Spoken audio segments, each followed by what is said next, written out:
Hi, welcome to today's webinar on electric vehicles and electric charging stations. All of PGE's seminars and webinars are in part sponsored by the Energy Trust of Oregon and the Northwest Energy Efficiency Alliance. We work together to make sure the concepts and recommendations you learn in our events are consistent across all of our individual programs and services.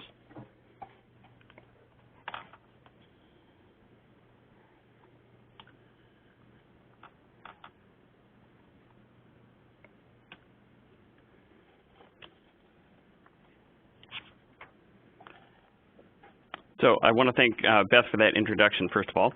I want to also thank all of you for attending. It's really a pleasure for me to discuss this topic with you. I'm passionate about EVs and very thankful that I work for a company where I can work on projects that are fun and exciting. This webinar covers many of the same topics that will be covered in much more depth in our fall electric vehicle seminar. Stan Sitzer will start off with some encouragement that you can do this. Then I'll take you through two introductory topics about electric vehicles and EV charging. And then I'll cover charging equipment manufacturers and networks and walk you through steps to installing EV charging. And then Stan will be back with tax credits and promotions. But before I hand over to Stan, I want to get a feel for our audience so we can make sure we tailor our presentation a little bit to the specific people that are here on the call today. So if you'll use the tools that Beth outlined earlier, please mark a spot, highlight, or color the description that defines you the best. I want you to check all the things that apply, whether you're have retail property, you are managing multifamily locations, you're looking for employee parking, maybe you have a residential home that you're interested in getting charging at, and maybe you have fleets that you're looking to come up with some solutions for. So it looks like we have a number of things checked already. And if you have multiple things of those that fit, then we want to make sure you have the ability to select those so we can make sure we're covering all the things in the appropriate amount. Okay, that looks pretty good. It looks like we have a pretty good mix. We've got some people who are looking at multiple different areas to find out information about. So that's great. So Stan, I'm going to pass it off to you.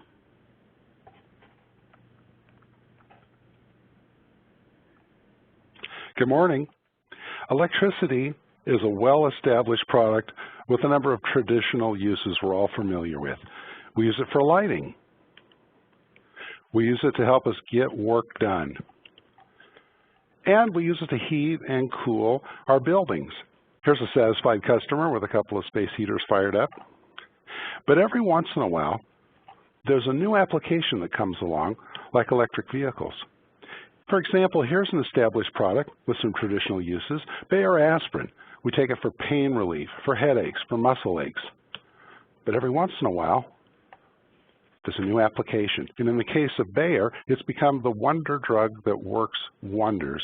It helps prevent strokes and heart attacks. I take a quarter aspirin every morning. Well, if you think about electric vehicles, let's wind the clock back a little bit and just think about automobiles themselves. Automobiles have always used electricity, from the spark plugs to the headlights to the sound systems, but now we have some cars that are moving from off the grid to on the grid. Cars always generated their own electricity with a generator or alternator. Now there are some that plug in as a source of all of their electric power and get off the gasoline and get off the diesel. This is better for the environment. It helps us with energy independence, and it can result in lower operational costs. So the Ford Mustang just celebrated its 50th anniversary, and there's been a lot of hullabaloo about that and looking at the new Mustang. But I guess I'd encourage you to say, if that was then, this is now. This is the Tesla Model S, a car that was built without compromise, a car that can go from 0 to 60 in 4 seconds, a car that can carry up to 7 people, a car that has a trunk in the front and the back because the motor's underslung below the chassis. And if you think about gasoline fueling, think of how it got started. It wasn't everywhere all of a sudden. It got started small. Look at this vintage station with a single pump. If that was then, this is now. Stations with multiple pumps 80 years later. And if that was then, this is just 2008. In 2008, we installed a level 2 EV charging station in front of the World Trade Center headquarters of Portland General Electric. And this is the first Chevy Volt we ever saw on the street, pulled up to the charging station a little bit later. And the Now was just 2 years later at Electric Avenue, a whole block full of electric vehicle charging stations. So things are moving very quickly in terms of establishing the EV infrastructure, especially here in Oregon.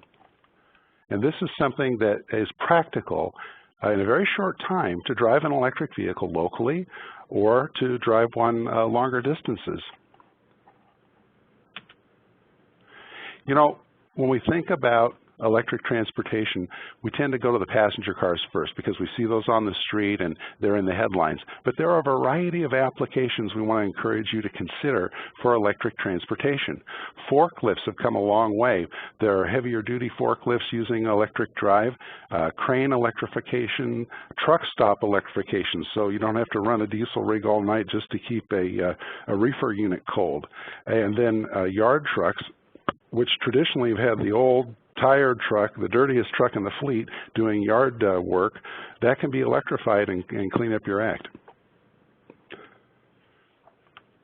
I mentioned before about savings on operational costs, and electric drive can save you every mile you drive. I won't go through the entire chart, but just very quickly, if you go to the right-hand column and look at the cost per mile, even if we spot the gasoline car 30 miles to the gallon, which is about 5 miles a gallon above the current U.S. fleet, you can see that costs 11.7 cents a mile at current prices. And if you drive electric, you'd only be paying 2.5 cents per mile at our current prices. So electric drive can save you money. And if you look at the price of retail gasoline over time, it looks like a regular roller coaster, doesn't it? Up and down and up and down and up and down, versus the heartbeat of steady prices for electricity. So businesses tell us they want predictability. They don't want surprises. And electric drive can help get you in that ballpark. Again, the cost per mile is about a quarter of gasoline or diesel. Electric cars are really catching on as well. This is a chart showing the cumulative sales of all plug-in vehicles. That's the summary of all these different lines, each line representing a different vehicle type. Basically, sales have at least doubled every year for the past 3 years. And when we compare it to this line, which is the adoption of hybrid cars, when the Honda Insight and Toyota Prius first came out, the rate of adoption of electric vehicles is much faster than the rate of adoption for hybrid vehicles over the same time. That's the delta there that I just highlighted. So this thing's catching on. We're excited about it. When it comes to electric vehicle charging, so you say, okay, I want to go electric. I want to get some of these vehicles for my fleet, but how do I fuel them up? Well, you're not alone, and you can do it. There are over 1,000 public charging points in Oregon, according to Oregon Department of Transportation. There are hundreds more private chargers that have already been installed at businesses and at residences, retailers, and institutions, and there are over 4,500 EVs in Oregon. So the pioneering Oregonians that have come before you paved the way, and this can be done. Looking across the country, this isn't just an Oregon thing. This is something that people are adopting across the United States.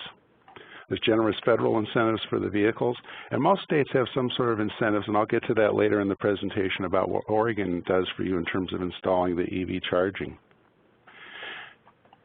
Now I want to go back to our welcome slide for a second and take a look at where folks are from. If you didn't previously mark on here using your marker tool or your pencil tool, where you're located, your home or your office, make a little dot on here. I'll put one downtown for our headquarters. So we've got a pretty good distribution of folks. Here's somebody out Highway 26 on the west side. Oh, wow, Sheridan, okay. Boring. Thank you, very good. So let's take a look now and see how we've got you covered in terms of the charging infrastructure. I'm looking out at the person that was out to Sunset Highway, the person that was out in Boring, the person that was out here. We've got you covered.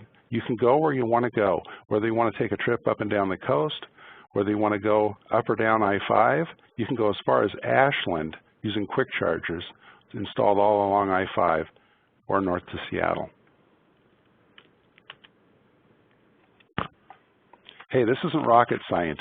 If you wanted to install an electric clothes dryer, it would probably be harder than installing an EV charging station. They use about the same amount of electricity for a level 2 charger, and you don't have to put an air vent in the side of the building.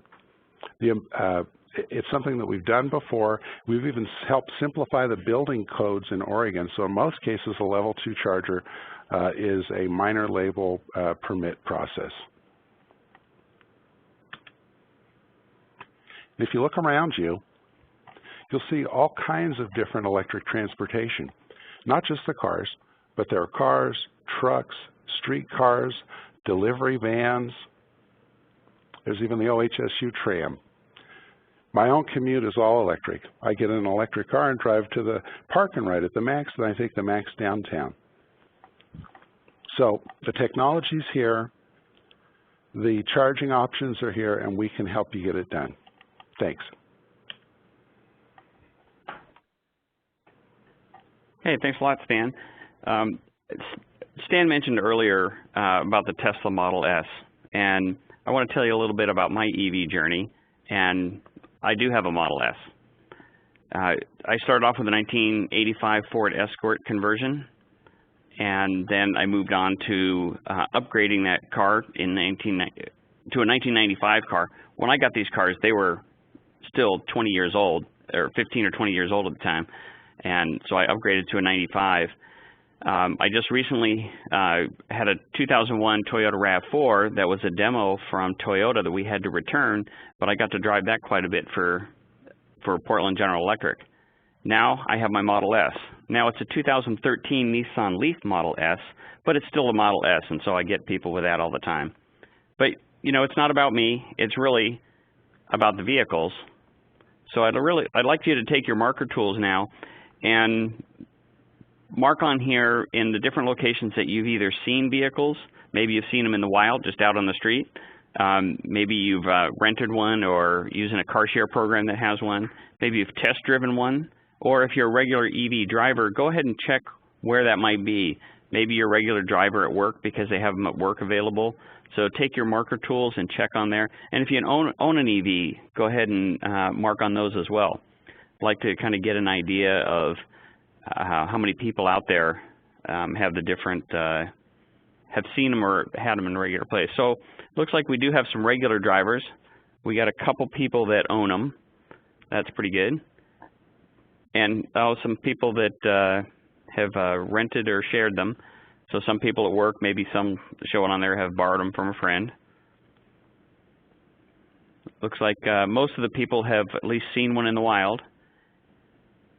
And I did say electric vehicle, so if you've seen a MAX, everybody should be checking that they've seen a MAX in the wild.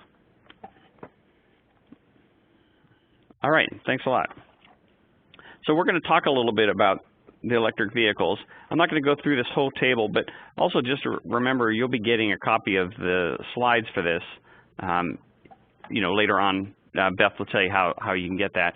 But so a couple things. One, we talked about the vehicle attributes, and so they're on this side over here. And then across the top, we talk about the different types of vehicles.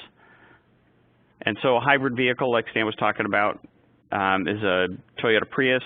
And notice it doesn't plug in unless you get the plug-in version. And then the plug-in hybrid is a car that also uses another fuel, uses gas, but then also can plug in and have a little bit of all-electric range where the hybrid doesn't have any electric range at all because it doesn't plug in. You have to put fuel in that one. And then when you look at the battery electric vehicles, there's different types of charging, level 1, 2, and quick charge, and we'll talk more about that. And we kind of list some examples. These aren't all of them, but we'll talk more about the cars that are out there. So again, we're back to talking about the Model S. This is the reason we have this slide in here. This came from another company, and they did a review and talked about the Model S along with other ones. Now, the Model S obviously isn't for anybody, because you can look at the suggested retail price here of $70,000. It does go up from there. That's kind of the low-end version. But there's lots of different vehicles that are out there. There's Ford Focus, and this talks a little bit about, you got the manufacturer's suggested retail price, what the annual fuel costs will be, and how long it takes to charge in some cases. And so this information here is really good. This came from the Business Insider, and some of these areas here that I've highlighted are things that weren't in that report. But also, since this came out, there's also more vehicles that are out there. So some of the ones that it didn't talk about is Ford Fusion Energy, the Fiat 500e. Right now, you can get that in California. Same with the RAV4. Those are California vehicles. And then the Mercedes B-Class will be out soon. But there are other ones as well. So we're going to switch over to EV charging. So I want people to understand about the different levels of EV charging. And some cars can do different levels and some cars can't. So the basic level of charging is level 1, and that comes with, every car is going to come with an adapter. It'll look something like this. There's a bunch of different models out there. Each manufacturer has a different type. But they all plug into a standard 120-volt outlet that you would have in your garage, or you may have one outside your home somewhere. It does need to be a dedicated outlet. We want to make sure people understand that, because if you plugged it into your garage and you also have in your garage you have your freezer, maybe you have your garage door opener, and you plug that car in and you hit the garage door opener and you walk in the house, you may wake up in the morning to find out that your garage door is halfway down because the breaker tripped, and your car didn't charge in the morning because it has no power because you didn't have a dedicated outlet, because those outlets in the garage in most cases are all tied into the same breaker. You may have a couple different options, but you want to make sure that you're plugging it into one that serves that just the charging. And then there's level 2 charging, which uses, like Stan mentioned, uses the same amount of power as your clothes dryer, and that's 240 volts typically. In a commercial location, you may have 208 volts. And the connector, all the new cars coming out will be able to, excuse me, will be able to plug in and use a level 2. It has the same style connector that the level 1 cord does, and so all cars can charge up on that. Some cars that are mentioned here will be able to use a DC quick charge. So that was the basic information. Hang on one second. I have a question, actually we have a question from the audience on the previous slide. Can you back up a slide? Oh, sure. And that question was, why can't I just plug my car into a wall socket, the one I already have at home? Okay, so in some cases you can, and that's kind of where I was talking about the dedicated outlet. So if you have an outlet in the garage, you want to make sure you know what else is powered off of that outlet. If you don't know, then maybe you need to consult with an electrician, but you need to find out that that's the only thing that's going to be powered. It is required by the National Electric Code that you use a dedicated outlet for level 1. And the other issue with that is if you're in a parking garage, you may see outlets in different places around in the parking garage. Those typically, in a lot of cases, are on one breaker. And so even in the workplace, you shouldn't just plug in anywhere. You need to check with the facility people, first of all, to find out if it's okay and get permission to do that, because you are using their electricity. But also, you want to make sure that if somebody else is plugging in to do some cleaning or something like that somewhere else in the parking garage, that's not going to be affected. So thanks for that question, Beth. Hopefully that answers it. Okay, so I'll go back to this slide here. So I talked about the 3 basic levels of charging. It's a little more complicated than that. This is something you can use with your on-site electrician, or if you work with an electrician once you've decided what type of charging to do. The couple things I want to note here, just so you know, is a level 1 charge adds about 4 miles per hour that you're plugged in. Not very fast, so you just want to know that. If you get a car and you're typically driving, the under 20 miles that the average person drives around the United States, it's it's going to probably meet your needs as long as you just plug it in at night and it'll be charged up in the morning. If you drive more than that, you may want to think about upgrading to a level 2 charge. Typically a level 2, depending upon the type of car you have and how you're plugged in, what type of charging equipment you have, it's going to be about 12 to 24 miles per hour that you're plugged in. There are some cars that I'm calling 2 plus. You won't find that written anywhere else, but on this slide probably. It's a higher power charge.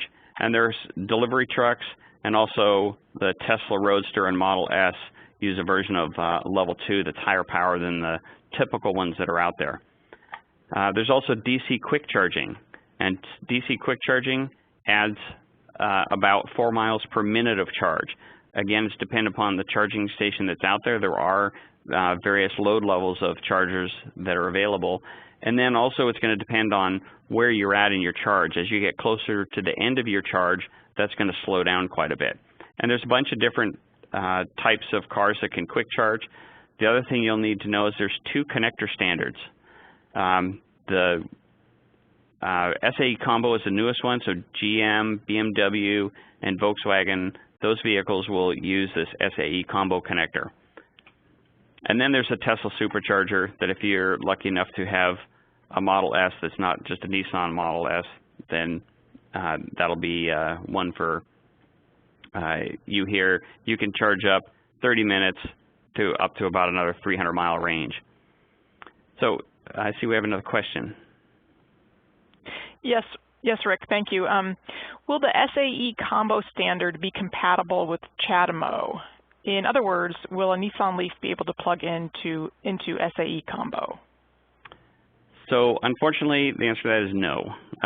The 2 different standards are different physical connectors, and it's also a different communication method to the car.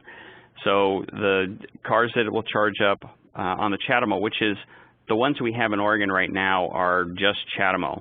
We are working with auto manufacturers and charging equipment manufacturers and hope to have some of the SAE combos here pretty soon. So right now, if you have a Chevy Spark or if you have a BMW i3, those right now will not charge up on any of the quick charge stations that are out here. But then also when those come out, the Nissan Leaf won't charge up on an SAE combo. So one thing we're doing with these manufacturers is we're working to get some stations here that actually have both connectors on it. So it's a dual standard, and there'll be 2 different types of connectors on that. You can, if you want to find out where these cars can go, we'll talk about it a little bit later, but there's an app called PlugShare, and you can look on the PlugShare app and you can choose in the filters of which stations have your specific type. Again, they'll all charge up on the level 2, but you'll be able to select on the PlugShare app or plugshare.com, the website itself, you can choose, I want to find an SAE combo station. Right now, you're only going to find about 6 of those, and those are in California. There'll be there's one at a Volkswagen facility and a GM facility, and a couple other ones that are out there. So again, hopefully that answers the question. If not, we'll follow up more at the end. So here's an example. This is a parking garage at the World Trade Center here of 4 different chargers that are all in the parking garage. And actually since then, there's a lot more level 2 stations that have been added since this picture. But we have a Tesla Roadster that's plugged in at 70 amps at 208 volts, charging up on a level 2. We have a Toyota Prius that's a conversion by A123 that made it a plug-in Prius. And then we have a Mitsubishi i-MiEV and a Nissan Leaf, and charging up on level 1, level 2. I guess I should put my plus over here because that's my level 2 plus, and the Nissan Leaf using the quick charger. So I kind of lied to you at first. I told you it's all about you, and then it's all about the cars. Well, really what you're here more to learn about is the EV charging. So again, get your marker tool out, and I want to see what you've seen out there. Have you seen chargers in the wild? If you've been to a Fred Meyer, you've probably seen some. A lot of the Fred Meyers have chargers at them. If you've driven by the World Trade Center, you'll see the shore power station out at the World Trade Center, the one that Stan showed you earlier. Maybe you've been over to a friend's house who has a car. Maybe you have one of your own, so check your neighborhood or friend or home if you have one. And also, if you're at work and you own one at work, or you have one that you're hosting for somebody, then you could check the own in the wild. And the same thing with at home. So it looks like we do have a couple people that have them at home. And I guess if you have one of your own at home, you'd check all of them because you've probably seen someone else plug it in at your home as well. So we got a pretty good mix. So a lot of people, it seems like, have them at work or seen somebody else use one at work. So maybe not you, but so we got a pretty good thing there. So it's really encouraging because I used to do this. A year ago, we'd do presentations like this, and I'd ask people, and there'd be one person in the audience that would even know about an electric vehicle.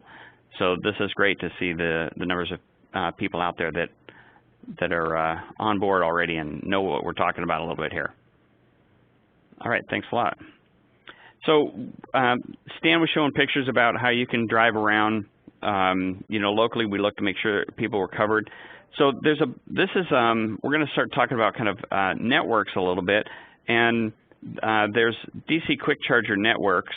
And so as Stan was talking about, you can drive all the way from Vancouver, BC, all the way down I-5, and I got to jump over here because Oregon and Washington are just too big, all the way down 5 to Ashland.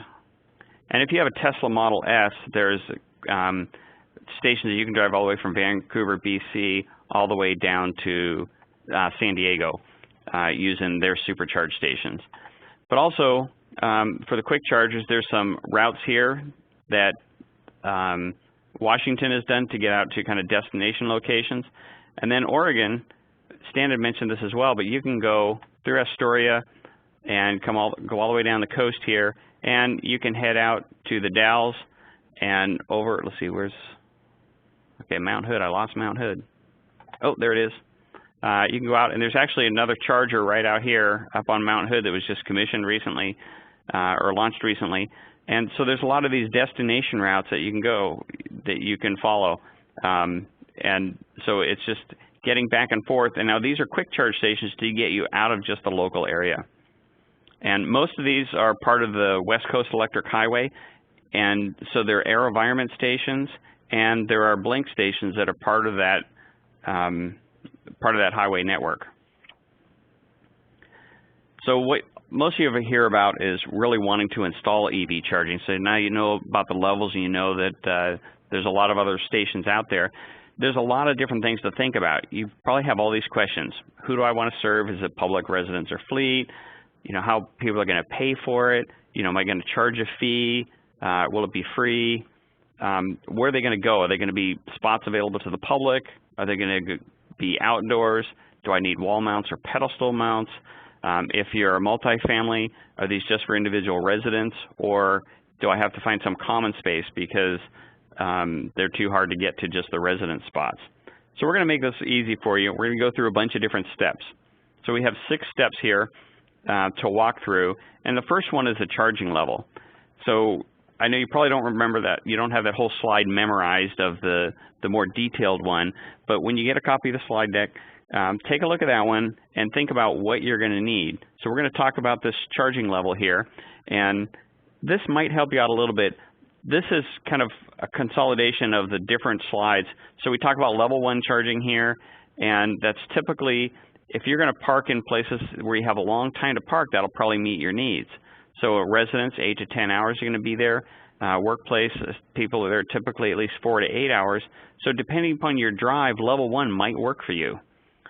You might consider level 2 if you're going to be serving people that are going to be there a little bit, for a shorter time, or that drive further that we talked about here. So typical work, airport, rail, or bus places, there could be a difference, 4 hours up to 8 hours. You could use level 1 or level 2. You may need to have a mix of both of them. If you're looking to serve interstate travel people, then you may look at a DC quick charger, and this also includes the price. This is a typical go to look at a hotel or a restaurant, and you'll just see some little dollar signs here. So the higher you go up here in charging quickness, then the higher the price it is. You need more power. We'll go into that in a little bit more detail later.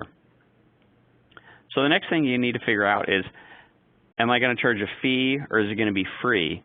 And the reason you need to figure that out is because there's different payment methods and there's also different types of equipment, because you don't want to go buy a piece of equipment that can't charge a fee if that's what you're going to do. And it'll help you narrow down which vendors you need to talk to or what you can ask those vendors so you can make it clear as what they have available. So there's a number of different reasons for having no fee or having a fee. You know, having no fee encourages EV driving and all its benefits, but it's also a little more complicated. I mean, charging a fee is more complicated, but charging a fee does compensate you for the cost of electricity and maybe some of the maintenance on that. So those are just a couple reasons, but you can take a look at this list and try to figure out, what do I want to do?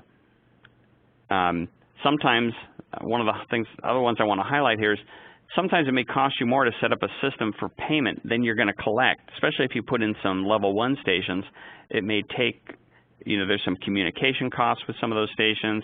You're going to maybe have user fees and stuff like that that you need to think about. And if you don't have enough people using it, then it may cost you more to have that payment mechanism. So to help you figure that out is there's a bunch of different payment methods. You could have a really easy system, just do it through payroll deduction or have people pay a fee for a monthly pass, and then you can just have this hanging in their car in the parking lot where the EV charging is, and you can have a little sign for them to do that. Or you can go through one of these third-party systems from the vendors that either make the system, or there are ones that are service providers for that. And they'll have a variety of things. You'll have a card key, for example, to it's called an RFID card. It'll be similar to a pass to get into a building or something like that, and that can turn the charging station on. And there's a bunch of different ones of those in the area. And those networks each require right now their own card, but eventually they may combine those all together. In some stations, if you have a parking garage, you're looking at putting them in there, then there are some companies that will tie that in with your parking payment system and allow those stations to be turned on. So you want to check and find out that maybe if your payment system at your parking garage will work for that. So the next thing is, how many spots am I going to need? Right now you may only have one employee that has an electric car, or you may have multiple ones, but is that going to be enough?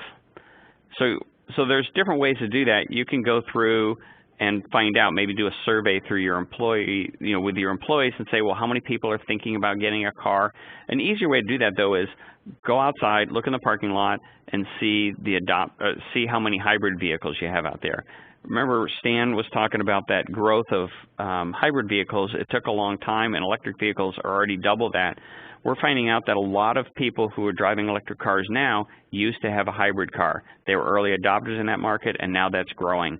And so if you just look out there now and see how many hybrid cars are out there, 5 years from now, that's how many electric cars might be out there.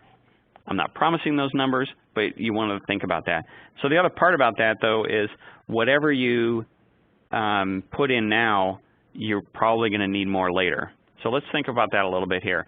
So if you put one out there, other people are going to see it and think, oh, wow, I can charge up at work. Now an electric car makes sense. They may live in a condo or in an apartment where they don't have a place to charge, but if they have a place to charge up at work, that may make them convert to an electric car now that they know that they'll have some charging available. So if you're going to be doing this, whatever you do, put in infrastructure a little bit bigger than you think you're ever going to need. It's easy to do it. If you're tearing up a parking lot, put bigger conduit, more conduit in the ground now, because you don't want to have to come back and tear that all up again to put in more. Another thing that we mention is putting in a 1-inch conduit for communications. It may or may not be used. Most of the manufacturers right now are using wireless communications, but some may have the capability of using a wired connection. And if you do that, you can save money, because the wireless ones all are going to have some type of fee for that wireless communication, and you can save that by using wired connection.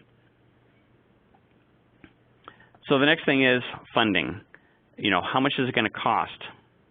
And so So this chart here shows the different charging levels, and instead of just dollar signs, we put some values in there.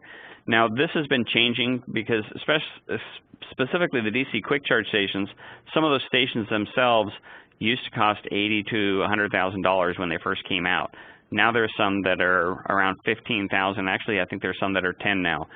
And the installation costs of those, remember, are really going to depend on where it's located. And that's really, really important, because if you want to put a charging station in and you think you're going to put it up on the side of your building, you know, right in front there, that may be easy to do. But if you decide you want to put it out in a parking lot, maybe your power for your building is on the back side of the building, and you're going to have to run it from there all the way out into the parking lot. If you work with us, in some cases you might be able to find that we have a transformer out in a parking lot that'll make it a lot cheaper for you to just put in a new service somewhere rather than running it from your building. So these costs are really going to depend on where you're putting it, but these are just typical ones here. So we've talked about all those different steps that help you make some of your decisions. And this slide actually came from California Plug-in Electric Vehicle Collaborative, and it's actually a pretty good one. There's a few minor things that are changes here. There's a Senate Bill 880. You don't have to do that here in Oregon. But this is, you could apply this to a workplace, or you could apply this for any type of property owner. But there's a tenant, maybe a unit owner that wants charging. And if you look, this is color-coded for these different things, for the different steps in here. And this walks you through the whole process. And so once you have figured out what you want, this helps you get to those points of, to get you through to the end. So Stan's going to talk next about incentives and tax credits. And so I'm going to pass it over to Stan. Thanks, Rick. You know, the automotive manufacturers recognize the need for EV charging infrastructure in order to encourage adoption of their new vehicle technology. And so there are some sources for support that we want to mention. Specifically, Nissan is doing a great job because they have an all-battery electric vehicle in the Leaf versus a plug-in hybrid. It's even more important to have that infrastructure out there. So they have some folks that are focused on workplace charging. We've got the contact information here for Jeannie Lamb, and we encourage you to call her if you're looking for a workplace charging solution. They have technical advice as well as some offers available on equipment and advice and assistance with installation. In terms of, so Jeannie generally focuses on level 1, level 2 charging. And then in terms of quick charging, Nissan is focused on areas that need more quick charging available. And we have a contact here with Dave Peterson that you can reach out to if you're looking for help with getting quick charging in your community. If there's a willing host and the traffic counts to justify it, they are looking for opportunities to help you. Other manufacturers also are looking at different kinds of solutions. BMW, for example, is looking at installing charging at the dealers. So you can go to the dealer and charge up, and Nissan already has that available. GM's looking at public infrastructure and how they can help. In terms of promotions, when you're looking to purchase equipment, we wanted to highlight Fuji Electric, which has a great offer on a no money down option to get a DC quick charging station in. And here's Larry's contact information at Fuji. ChargePoint has done a variety of promotions. They had one that was focused on trading in one kind of charging station for another. This shows you how far the technology's marching ahead, and they have a trade-in offer. Here's Jim Burness's contact information there. So shop around, you know, work with your contractor, look into some of the different manufacturers and charging networks. They have different technologies and they have different deals.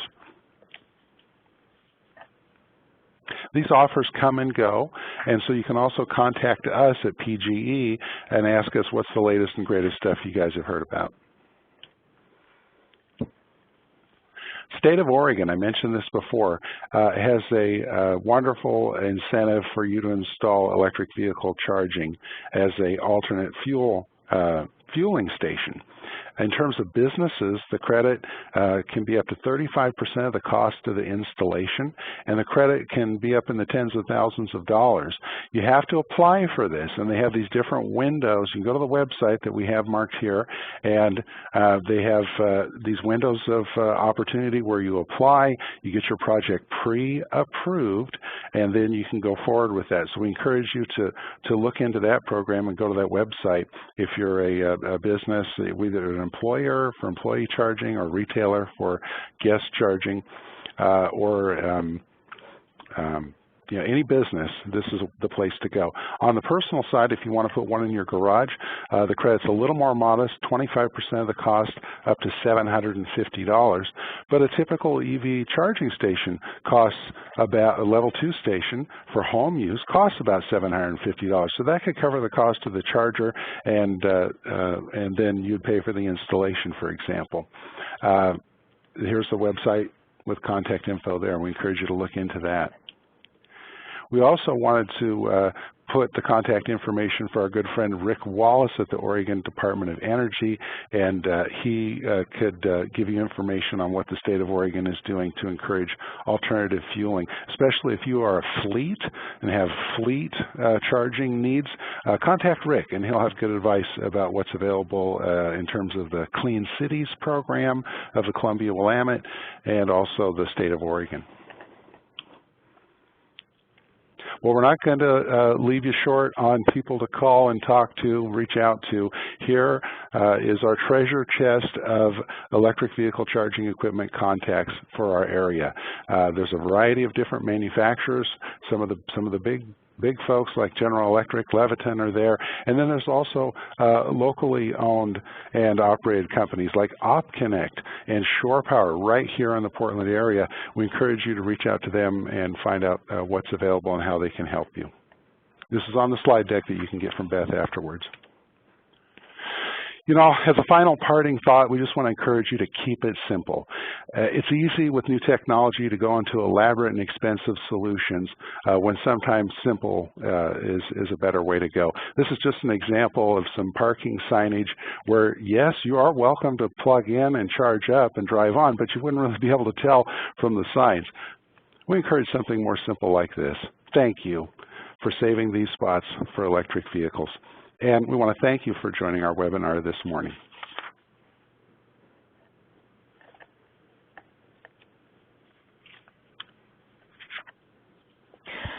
Thanks, Dan. Before we proceed to the question and answer portion of the webinar, I'd like to remind everyone that you can continue to submit questions through chat to me, the host, or you can raise your hand. And let's see, it looks like the first question we have might be for Rick. Rick, how much do the various levels of charging stations cost, and how much does each type cost to install? So we had a slide. Sorry about we had a slide about that, but it's really tough to give you an exact figure. It's kind of like if you. Like I mentioned, if you want to put it in, out in a parking lot, you're going to have a different cost than it is if you're going to put it, right up against the building. And so the best way to get an estimate for that cost first is talk to your electrician. If you don't have one, just about any electrician out there will be able to install these. As Stan mentioned, it's not rocket science. It's just an appliance. There are some National Electric Code rules, but any electrician should be able to install these. But if you talk to your electrician, show them the slide once you decided what you want to install and say, hey, Rick says, I've decided on a level 2 station and it's about a 40 amp service. You also want to check with the manufacturer that you go with, because they may have different recommendations or offer different products. So once you've figured out what type it is, then make sure you get those specs from that manufacturer. But just get an estimate from your electrician of what it's going to take to get the power out there. And don't hesitate to check with PG&E to find out if there's an easier way to get that installed out in your parking lot without having to run it out from your building. So it's really going to take getting those estimates, and the costs, again, we mentioned, kind of rough ranges of prices, but we really encourage you to call the different manufacturers. And right now, that's a list that Stan talked about is ones of vendors that are in this area that have equipment right now in Oregon. There's probably double that number of vendors out there that actually have stuff, and that could change in 5 years. That could be triple that number, or it could be smaller depending upon what happens with consolidation in the business as this gets more and more popular. Thanks, Rick. And I think the next question might be for Stan. Stan, did you mention the federal alternative energy tax credit? Is it 20% up to $80K per commercial facility?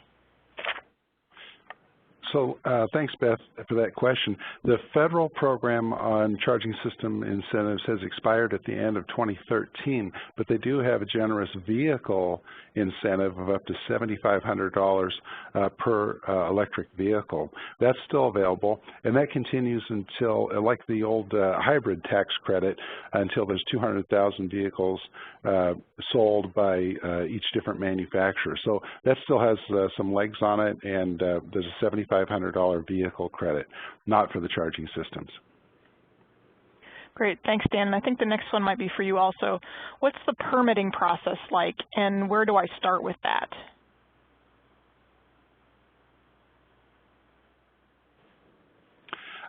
The permitting process varies by locality. So you're going to need to have an electrical permit to install new electrical equipment, and you want to work with a licensed electric contractor.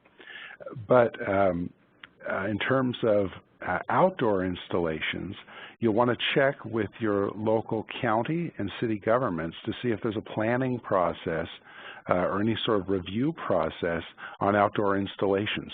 We found there are some communities where there's an extensive process requiring review and approval for any outdoor installation.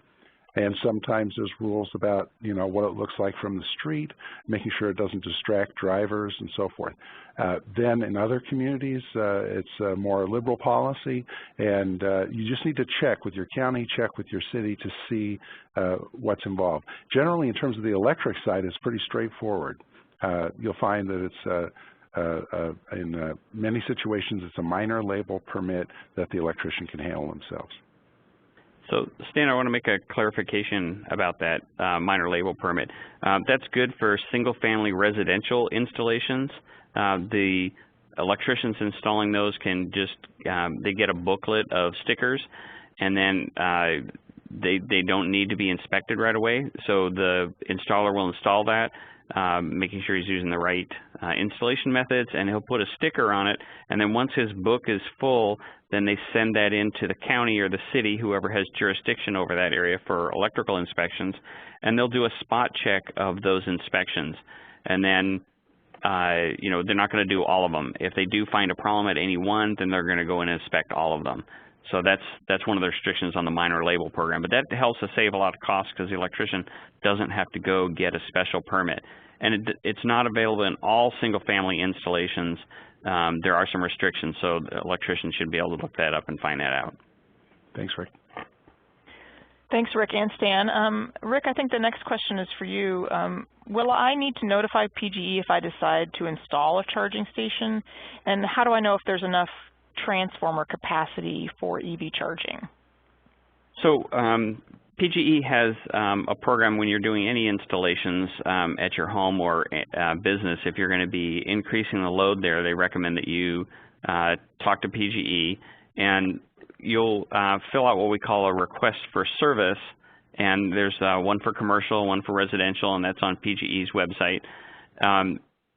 So all you need to do is fill out that form and send it in, and then they will review that, and somebody will come out and look. Now, your electrician needs to make sure that you have adequate capacity on your side of the meter, that there's room in the panel, and that panel's not overloaded. But also PGE needs to make sure that we look at the transformer supplying it, and that's what that request for service will do. Thanks, Rick. And then the last question we have, and I'm not sure who this question is for, is will I need to get a new breaker panel to handle EV charging? I'll go ahead and take that one as well, Beth. That'll be really dependent on what service you need to supply the type of charger you're getting and what's available in your panel right now. In some cases in a residential system or even business, the electrician will be able to look at that service and figure out, there are some breakers that you can get that will reduce or add spaces in your panel in some cases. So it's really going to be your electrician to help you figure that part out. Thanks, Rick. And that was the last question. I want to thank you all for joining us today. We would like to remind